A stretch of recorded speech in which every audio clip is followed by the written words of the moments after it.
Hey everybody, it's Taylor with Boydston Grove, and today is episode 3 of building one of your ideas. Let's get into it. Let's get this show on the road!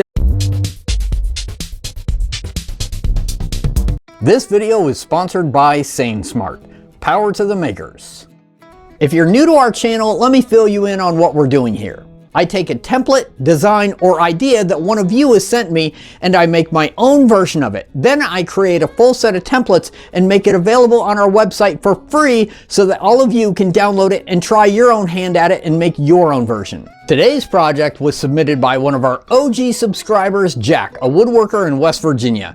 This is one of the very first templates he sent me, and he intended it to be a crayon holder. But since I already have a full video on making crayon holders, I decided to make my version into a push toy. I also created 2 other designs to go along with it and made them one template bundle available on our website, so make sure to hit the link below to download your free copy. Free's good. We like free. To make these push toys, I'm going to be using a piece of this 3/4 inch sawn hickory board that I picked up from Rockler. Man, isn't that some pretty grain? I like using hickory for toys when I can because it's super hard and safe for kids to chew on.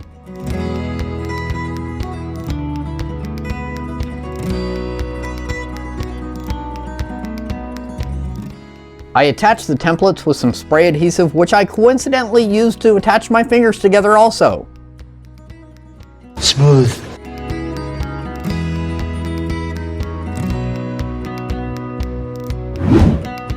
I cut all the toys out on the scroll saw, which was a bit of a chore with this really hard wood, but it got the job done.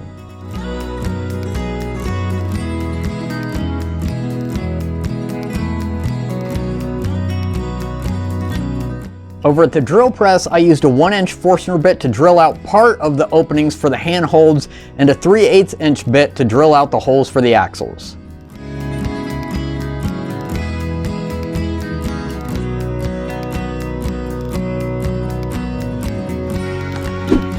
Then it was back over to the scroll saw to finish up the handhold holes. The handhold holes? That's definitely what they're called. I used a heat gun to remove the templates, and then I used a round over bit in my router to round over all the edges, and then used a chisel to get into the sharp corners.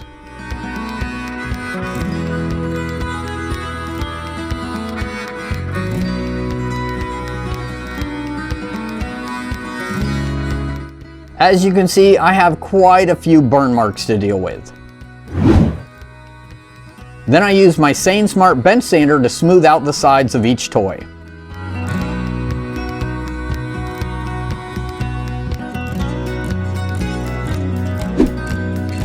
In order to do some detail work, I set up my Fume Clear fume extractor as well as my new Sainsmart mini bench grinder rotary tool combo kit. I obviously don't get out enough because when I initially saw this tool combo, I thought it looked a little gimmicky, but apparently this is a super popular combo to have with jewelry makers and wood carvers. Who knew? Not me. He doesn't even know what that is. This little tool combo has 2 3-inch grinding discs, rubber feet to minimize the vibration, variable speed control ranging from 3,000 to 11,000 RPM, and a detachable rotary tool. It also comes with a 100-piece accessory kit for the rotary tool.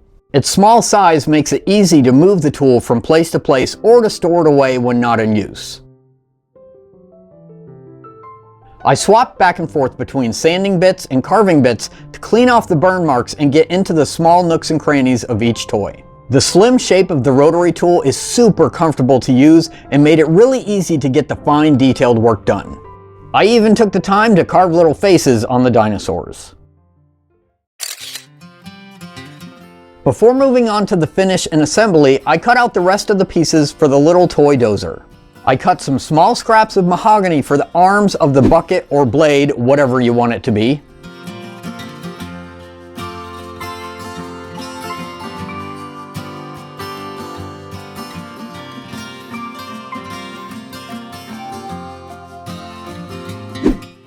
And I cut a scrap piece of cherry for the blade itself. I set my table saw to 10 degrees to cut an angle on one side of the little blade, and then I used my bench sander to add a curve.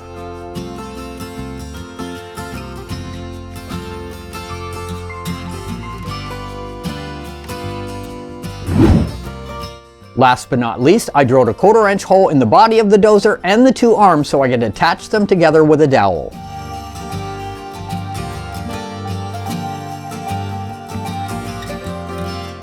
After some hand sanding, I applied Odie's oil to all the pieces. It's not only food safe, it also smells delicious. Nothing better than that smell in the whole wide world. I used some 1/4 inch dowels along with some washers for the axles and pre-made 1.5 inch wheels for all the toys. I'll leave links to the wheels that I'm using in the description below. For adhesive, I used a combination of Titebond Quick and Thick and super glue for the assembly of all the toys.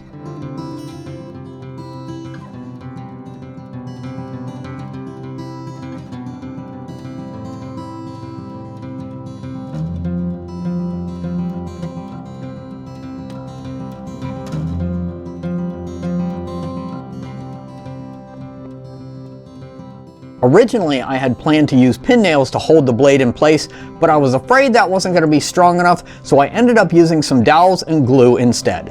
I left the arms loose so the blade could move up and down, but you could always glue them in place if you would like it to be stationary.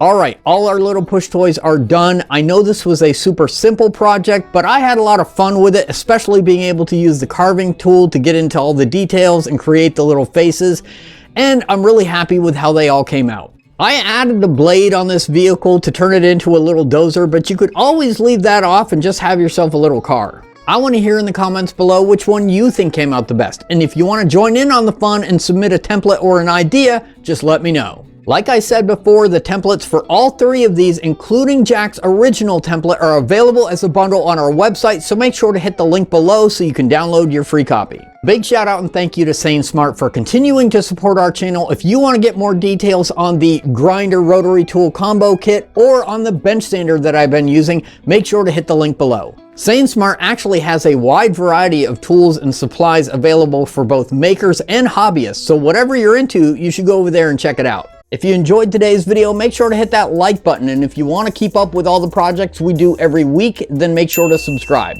Thank you very much for watching, be safe, and have a great day.